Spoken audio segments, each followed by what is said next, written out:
में आकर के हमारे यहाँ के जनप्रतिनिधि, यहाँ के अधिकारी और यहाँ के पार्टी के कार्यकर्ताओं से मिलने का मौका मिला। एक तरह से मुझे भी बहुत कुछ देखने को मिला यहाँ। मैं पहले बार आया हूँ महुआ में। ये पवित्र स्थान है और साथ साथ में ये बहुत खूबसूरत जगह भी है। यहाँ विकास भी बहुत तेज़ी से हो रहे हैं और मेरा यहाँ आने का मुख्य लक्ष्य दो कारणों से मैं आया हूँ। एक तो कल भावनगर में यहाँ के जिला न्यायालय, डिस्ट्रिक्ट कोर्ट और सेशन कोर्ट का नया बिल्डिंग बनाना है।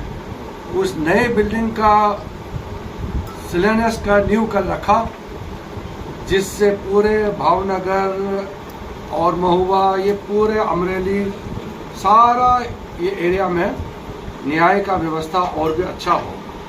गुजरात में न्याय का व्यवस्था बहुत अच्छी चल रही है।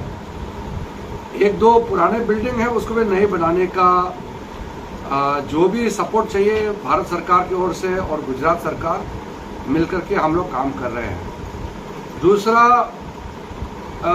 देश का एक वरिष्ठ मंत्री होने के नाते हमको यहाँ गुजरात के लोगों से मिलने का भी काफ़ी दिनों से सोच रहा था और पार्टी ने भी तय किया कि यहाँ के लोगों से मिलना चाहिए, क्योंकि जो गुजरात सरकार काम कर रहे हैं और मोदी जी के नेतृत्व में भारत सरकार गुजरात के लिए, देश के लिए जो काम कर रहे हैं, उसको लोगों तक फिर से याद दिलाना, लोगों तक पहुंचाना और फिर चर्चा करना, ये ज़रूरी था।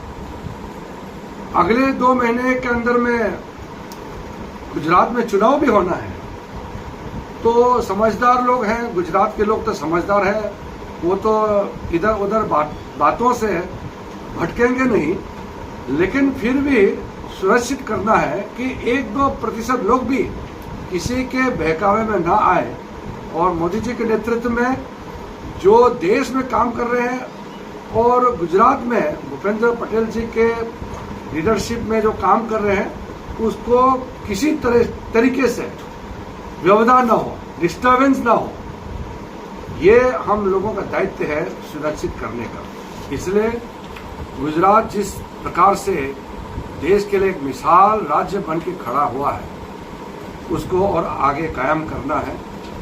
तो जब एक मंत्री के हिसाब में मैं कुछ बताता हूँ, लोगों से मिलता हूँ, तो इससे एक जन विश्वास भी पैदा होते हैं। वैसे तो गुजरात में मोदी जी के नाम के अलावा किसी को कुछ कहने का जरूरत नहीं है, लेकिन फिर भी एक पार्टी का कार्यकर्ता है, क्योंकि मैं पहला तो भारतीय जनता पार्टी का कार्यकर्ता हूं, मंत्री तो बाद में हुए हैं, इसलिए पार्टी के कार्यकर्ता के हिसाब से भी मुझे यहाँ आना बहुत अच्छा लगा और अपने कार्यकर्ताओं के बीच में बैठ करके उनसे वार्तालाप करना, मिलना अच्छा लगता है।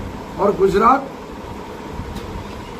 विश्व में और हमारा देश में एक मॉडल स्टेट के रूप में उभर के आए हैं, वो हमेशा भूलना नहीं चाहिए।